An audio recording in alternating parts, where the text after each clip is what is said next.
गांव की एक छोटी सी झोपड़ी में रहने वाला राजू महज 12 साल का था जब उसने अपने पिता को खो दिया। घर में सिर्फ उसकी माँ और एक छोटी बहन थी। हालात इतने खराब थे कि 2 वक्त की रोटी भी मुश्किल से मिलती थी। मजबूरी में राजू ने स्कूल छोड़ दिया और रेलवे स्टेशन के पास एक छोटी सी चाय की दुकान पर काम करने लगा। हर सुबह वह जल्दी उठता, चाय बनाता, कप धोता और ग्राहकों को चाय परोसता। दिन भर की मेहनत के बाद जो पैसे मिलते उनसे घर का खर्च चलता। लेकिन राजू के मन में एक सपना था, कुछ बड़ा करने का, गरीबी से बाहर निकलने का। एक दिन स्टेशन पर आए एक बिजनेसमैन ने राजू से चाय लेते हुए पूछा, बेटा क्या तुम जिंदगी भर चाय ही बेचोगे या कुछ और करना चाहते हो? राजू ने बिना झिझके जवाब दिया, मैं अपनी चाय की दुकान खोलना चाहता हूँ, लेकिन मेरे पास पैसे नहीं हैं। उसकी आंखों में चमक और आत्मविश्वास देखकर बिजनेसमैन मुस्कुराया और बोला, अगर हिम्मत है तो कोई भी सपना छोटा नहीं होता। बिजनेसमैन की बात ने राजू के मन में एक नया जोश भर दिया। लेकिन बिना पैसे के दुकान कैसे खोली जाए? उसने फैसला किया कि पहले वह कुछ पैसे बचाएगा और चाय बेचने के तरीके को समझेगा। अब राजू सिर्फ चाय नहीं बेचता था, बल्कि ग्राहकों की पसंद और चाय के स्वाद के बारे में सीखता। वह ध्यान देता कि कौन सी चाय सबसे ज्यादा बिकती है, लोग कैसे बैठना पसंद करते हैं और उन्हें क्या खास पसंद आता है। कुछ महीनों तक मेहनत करके उसने थोड़े बहुत पैसे इकट्ठा कर लिए, लेकिन दुकान खोलने के लिए यह काफी नहीं थे।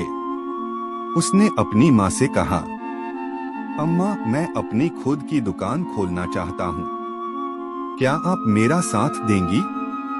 माँ की आंखों में डर था, लेकिन बेटे की मेहनत देखकर उन्होंने अपनी बचत के कुछ पैसे उसे दे दिए। राजू ने स्टेशन के पास एक छोटा सा ठेला लगाया और अपनी खुद की चाय की दुकान शुरू की, राजू टी स्टॉल। पहले दिन बहुत कम ग्राहक आए, लेकिन राजू निराश नहीं हुआ। वह हर चाय में कुछ नया करने की कोशिश करता, कभी अदरक की मात्रा बढ़ाता, कभी मसाले कम करता और ग्राहकों से सीधा पूछता कि उन्हें क्या पसंद है। धीरे धीरे उसकी चाय मशहूर होने लगी। राजू की चाय अब आसपास के लोगों को पसंद आने लगी थी। लेकिन असली पहचान तब बनी जब उसने एक नया तरीका अपनाया, कस्टमर से दोस्ती। वह हर ग्राहक से नाम पूछता, उनकी पसंद की चाय याद रखता और अगली बार उन्हें वही चाय बिना पूछे दे देता। धीरे धीरे उसका ठेला रेलवे स्टेशन पर मशहूर होने लगा। सुबह के वक्त ऑफिस जाने वाले लोग, कॉलेज के छात्र और मजदूर, हर कोई राजू की चाय पीने आता। उसने अपनी चाय के स्वाद में भी बदलाव किए, अदरक वाली चाय, मसाला चाय और तुलसी चाय जैसी वैरायटीज जोड़ी। लेकिन एक दिन नगर निगम वालों ने आकर कहा, यह ठेला यहाँ नहीं लग सकता, इसे तुरंत हटाओ। राजू के पैरों तले जमीन खिसक गई। उसने इतनी मेहनत से जो भी बनाया था वह सब खत्म होने वाला था। लेकिन उसने हार नहीं मानी। उसने आसपास के दुकानदारों से सलाह ली और पता चला कि अगर उसके पास लाइसेंस हो तो वह एक पक्की दुकान खोल सकता है। अब सवाल था, पैसे कहाँ से आएंगे? राजू ने अपने कुछ नियमित ग्राहकों से मदद मांगी। उनमें से एक, जो खुद एक छोटे व्यापारी थे, बोले, तुम्हारी मेहनत को देखकर लगता है कि तुम कुछ बड़ा करोगे, मैं तुम्हारी मदद करूंगा। उन्होंने राजू को थोड़े पैसे उधार दिए और राजू ने अपनी पहली छोटी सी पक्की चाय की दुकान खोल ली। इस दुकान का नाम रखा गया राजू की स्पेशल चाय। राजू की नई दुकान खुल चुकी थी, लेकिन अब उसे इसे और सफल बनाना था। उसने ग्राहकों के लिए कुछ नई चीजें शुरू की, हर चाय के साथ एक बिस्किट फ्री, बैठने की बेहतर व्यवस्था और एक साफ सुथरा माहौल। धीरे धीरे उसकी दुकान पर भीड़ बढ़ने लगी। कॉलेज के छात्र, ऑफिस जाने वाले लोग और स्थानीय व्यापारी उसकी चाय के दीवाने हो गए। लेकिन राजू सिर्फ यहीं रुकने वाला नहीं था। उसने एक नया आइडिया अपनाया, कुल्हड़ चाय। उसने देखा कि लोग मिट्टी के कुल्हड़ में चाय पीना पसंद करते हैं क्योंकि इससे चाय का स्वाद और अच्छा लगता है। इस नई सोच ने उसकी दुकान को और ज्यादा मशहूर कर दिया। अब उसकी दुकान का नाम हर किसी की जुबान पर था। लेकिन सफलता के साथ साथ मुश्किलें भी आईं। एक दिन एक बड़े रेस्टोरेंट के मालिक ने देखा कि राजू की दुकान उनकी बिक्री को कम कर रही है। उन्होंने नगर निगम में शिकायत कर दी कि उसकी दुकान अवैध है। अधिकारी आए और उसे दुकान बंद करने का आदेश दे दिया। राजू के सपनों को फिर से झटका लगा, लेकिन इस बार वह घबराया नहीं। उसने अपने कुछ नियमित ग्राहकों से सलाह ली।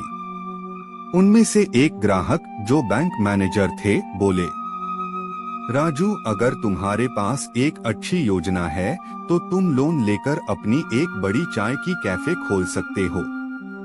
राजू को यह विचार पसंद आया। उसने बैंक में अप्लाई किया और अपने बिजनेस प्लान को समझाया। उसकी मेहनत और जुनून देखकर बैंक ने उसे एक छोटा बिजनेस लोन दे दिया। लोन मिलने के बाद राजू ने पूरी प्लानिंग के साथ काम शुरू किया। उसने शहर के एक अच्छे इलाके में एक छोटी सी दुकान किराए पर ली और अपनी पहली चाय कैफे का नाम रखा, राजू टी हाउस। लेकिन सिर्फ नाम बदलने से कुछ नहीं होता, उसे इस कैफे को खास बनाना था। उसने कई नई चीजें जोड़ी। एक कुल्हड़ चाय के साथ स्नैक्स, अब लोग चाय के साथ समोसा, ब्रेड पकोड़ा और बिस्किट भी खा सकते थे। 2, साफ सुथरा माहौल, कैफे में बैठने की अच्छी व्यवस्था की गई, जिससे परिवार और दोस्त आराम से आ सकें। 3, सस्ती लेकिन बेहतरीन क्वालिटी, उसने चाय की कीमत कम रखी, लेकिन स्वाद में कोई कमी नहीं होने दी। धीरे धीरे उसकी कैफे मशहूर होने लगी। सोशल मीडिया पर लोग उसकी कुल्हड़ चाय और स्पेशल मसाला चाय की तस्वीरें डालने लगे। कई यूट्यूबर्स और ब्लॉगर्स ने भी उसकी दुकान को कवर किया, जिससे और ज्यादा ग्राहक आने लगे। एक दिन वही बिजनेसमैन जिसने बचपन में राजू से पूछा था, क्या तुम जिंदगी भर चाय बेचोगे, उसके कैफे में आया। उसने राजू को पहचानते हुए कहा, वाह बेटा, तुमने सच में कुछ बड़ा कर दिखाया। राजू मुस्कुराया और बोला, हाँ साहब, चाय तो वही है, पर अब इसे पीने वाले हजारों लोग हैं। राजू का राजू टी हाउस अब पूरे शहर में मशहूर हो चुका था। लोग उसकी चाय के दीवाने थे और उसकी सफलता की कहानी हर किसी को प्रेरित कर रही थी। लेकिन राजू यहीं नहीं रुकना चाहता था।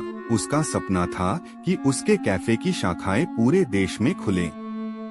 इसके लिए उसने एक नई रणनीति अपनाई। उसने अपनी दुकान को फ्रेंचाइजी मॉडल में बदलने का फैसला किया, जिससे कोई भी उसकी चाय कैफे को अपने शहर में खोल सके। धीरे धीरे उसकी पहली फ्रेंचाइजी दूसरे शहर में खुली, फिर तीसरे में, और देखते ही देखते राजू टी हाउस पूरे राज्य में फैल गया। अब राजू सिर्फ एक चाय वाला नहीं था, वह एक सफल बिजनेसमैन बन चुका था। जिस रेलवे स्टेशन पर कभी उसने चाय बेची थी, उसी स्टेशन पर उसकी बड़ी सी होर्डिंग लगी थी, राजू टी हाउस अपनी पसंदीदा कुल्हड़ चाय के लिए आइए। एक दिन जब वह अपनी माँ के साथ अपने पहले ठेले के पास खड़ा था, तो उसकी आंखों में आंसू थे। माँ ने पूछा, क्या हुआ बेटा? राजू ने मुस्कुराते हुए कहा, अम्मा, यही तो वो जगह थी जहाँ से मेरा सपना शुरू हुआ था। आज राजू करोड़ों का मालिक था, लेकिन उसने कभी अपने पुराने दिन नहीं भूले। उसने गरीब बच्चों की पढ़ाई के लिए एक फाउंडेशन शुरू किया और कई छोटे चाय वालों को अपना बिजनेस बढ़ाने में मदद की। उसकी कहानी एक मिसाल बन गई कि अगर हिम्मत और मेहनत हो तो कोई भी इंसान अपनी किस्मत बदल सकता है।